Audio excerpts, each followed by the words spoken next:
Hello বন্ধুরা, সবাই কেমন আছো? আশা করছি ভালো আছো। লাস্ট ব্লগে তোমাদের সাথে শেয়ার করেছিলাম আনন্দময়ী মায়ের জন্মদিন উপলক্ষে বা তার আবির্ভাবের দিন উপলক্ষে বিশেষ পুজোতে আমরা গেছিলাম। তো তোমাদের ব্লগটা কেমন লেগেছে কমেন্ট করে জানিও। আর আজকে চলে যাচ্ছি মায়ের বাড়িতে, মানে আমার মা বাবার বাড়িতে। তো সকাল থেকেই বেশ মেঘলা আকাশ আর বেশ গরমও লাগছে। তো যাই হোক, এই যে ব্যাগ নিয়ে চললাম বাবা মার বাড়িতে, মানে আমার বাপের বাড়িতে। কারণ এখন তো একটু গরমটা পড়েছে, তোমরা জানো আমার মায়ের মানে মির গত বছর সেরিব্রাল হয়েছিল। তো মিকে বেশি দিন একা রাখলেই আবার কাজের চাপ পড়বে, মি একা একাই সব তখন করতে থাকবে, তারপর অসুস্থ হয়ে পড়বে। আর বাবার শরীরটা খুব একটা ভালো নেই, ভাইরাল থেকে ওঠার পর থেকে বেশ উইক হয়ে গেছে। তো সেই কারণে অর্ঘ্য বলল যে তুমি কিছুদিন আবার কাটিয়ে আসো, ওদিকে মেয়েকে একটু হেল্প করে আসো। তো এই যে সকাল থেকে দেখো কীরকম মেঘলা আকাশ, মা ফ্লাইওভার ধরে এখন যাচ্ছি। আর দেখো মেঘ হতে হতেই ঝিরঝির করে বৃষ্টিও শুরু হয়েছে।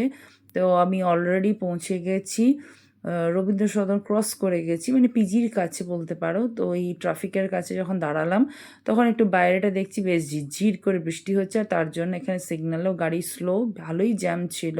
সকালের দিকে তো বেশ জ্যাম ছিল, তবে গরমটা কিন্তু কাটছে না। Later.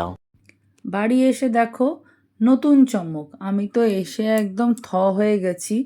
নতুন ফ্রিজ বাড়িতে চলে এসেছে। হ্যাঁ, আসলে দুদিন আগেই ফ্রিজটা খারাপ হয়ে গেছিলো, মেকানিককে এখন খুঁজে পাওয়া যাচ্ছে না। তো প্রথমে সারানোর চেষ্টা করা হয়েছিল আগের ফ্রিজটা, তারপরে দেখা গেল মেকানিক আসছে না। আর কতদিন ফ্রিজ ছাড়া থাকা যায় বলো না? সেই কারণে ফ্রিজটা ঠিক করা হলো। মাইক্রো ওভেনটাও খারাপ হয়ে গেছে। তো এখন এই আমাদের আগের যে মাইক্রো ওভেনটা সেটা এখন বের করা হয়েছে। একটার পর একটা চলছে, মানে বাড়িতেই পা রেখেছি আর একটার পর একটা খারাপ খবর পাচ্ছি, মনটা খুব খারাপ হয়ে গেল। আর এই যে করাচি বিস্কুট, তো বাবা অনেক আগেই এনেছিল, এই করাচি বিস্কুটটা খাওয়াই হচ্ছিল না। তো আজকে এটা খুললাম। করাচি বিস্কুট আমি আগে অনেকবার খেয়েছি, এটা হায়দ্রাবাদে বিখ্যাত বিস্কুট। তো অনেকবার হায়দ্রাবাদে যখন যেতাম নিয়ে এসেছি, খেয়েছি সবাই। তা আজকে ভাবলাম এটা খোলা হয়নি, রেখে রেখে ডেট ওভার হওয়ার থেকে, তাই বের করে ফেললাম। তো খেতে বেশ ভালো লাগে। মন খারাপের মধ্যেও মনটাকে ভালো করার জন্য আর কি করব, করাচি বিস্কুট ওপেন করলাম। আর করাচি বিস্কুট এখানে আমি দুটো নিয়েছি, তার সাথে আমার all time favourite black coffee. আর দেখো সন্ধে হতে না হতেই কি অন্ধকার করে এসেছে, বাপরে চারিদিকে একদম থমথমে ভাব, ঝড়ও হালকা হালকা উঠে গেছে।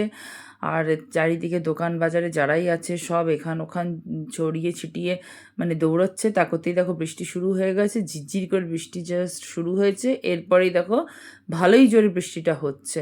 খুব মজা হচ্ছে, কারণ গরমটা এবারে যাবে। একটু বৃষ্টি যদি বন্ধ হয়ে গেল তাহলেই ব্যাস গরমটা আবার ফিরে আসে। একটুও রেহাই দেয় না, কিন্তু কোনো ছুটি নেই, গরম ঠিক চলে আসবে মাথা উঁচু করে। তা যাই হোক, বৃষ্টিটা যেই আসলো আমার তো খুব আনন্দ লাগছে, চারদিকটা বেশ ঠান্ডা লাগছে, মনটাও একটু ভালো হয়েছে। নাহলে সকাল থেকেই আমি যখন আসলাম তারপর থেকে এই ফ্রিজটা দেখে আমার মনটা খারাপ হয়ে গেল। তো মেকানিক যখন পেলাম না তখন মি বাবাই বললো তাহলে নতুন ফ্রিজই আনা হোক। আর এমনিও দেখবে ইলেকট্রনিক্স জিনিসে একবার যদি হাত পড়ে, একবার যদি খারাপ হয়, মিস্ত্রির হাত পড়ে, তাহলে কিন্তু ওটা বারে বারে দোকানে যায়। তার থেকে নতুন নিয়ে নেওয়াই ভালো, রিপ্লেস করে নতুন কেনা হলো। তো বৃষ্টির আওয়াজ আর তোমাদের শোনাচ্ছি না, কারণ চারিদিকে যা মাইক বাজছে, আমার তো ভিডিওতে কপিরাইট এসে যাবে।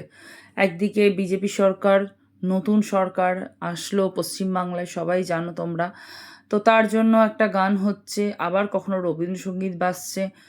তো যাই হোক, আমি ওই জন্যই ভয়েস ওভারই দিচ্ছি। আর বৃষ্টিটা দেখো একেবারে ঝমঝমিয়ে বৃষ্টি হচ্ছে, যেই যেখানে আছে ছাতা নিয়ে দৌড়চ্ছে বাড়ি যাওয়ার উদ্দেশ্যে। সত্যি বৃষ্টি দেখতে ভালো লাগে, বৃষ্টিতে ভিজলে কিন্তু জ্বর এসে যায়, আর একবার যদি জ্বর আসে বিছানায় ফেলে দিচ্ছে, একদম উঠতে দিচ্ছে না। চারপাশটা বেশ ঠান্ডা হয়ে গেছে, গরম যেন কোথা থেকে ফুরুত করে উড়ে গেছে, ভালোই লাগছে।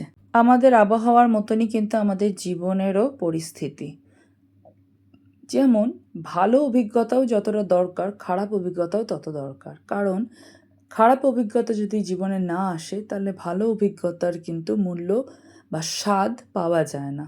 তাই দেখবে যখন খারাপ সময় মানুষ পড়ে তখন ভাবে বাবারে কতক্ষণে ভালো সময়টা আসবে। এই যে খারাপ সময়টাকে ওভারকাম করার পরে যে আনন্দটা হয়, সেটা যখন ভালো সময়টা এসে যায়, তখনই তার কিন্তু অনুভূতিটা হয়। যেমন ফ্রিজটা যখন খারাপ হলো, তখন মেকানিক পাওয়া গেল না, যেমন অনেক খাবারও নষ্ট হয়েছে, মাছ ছিল, কাঁচা মাছ, তারপরে দুধ সব নষ্ট হলো। আবার ওটার বদলে নতুন ফ্রিজ যখন এসে গেল, তখন কিন্তু আনন্দটাও ভালো হচ্ছে। তো যাই হোক, ডিনারে আজকে আলু সেদ্ধ ঘি ভাত খেলাম, আমার খুবই প্রিয়। তোমাদের কার কার ভালো লাগে জানিও। আর আজকে ব্লগটা এখানে শেষ করছি।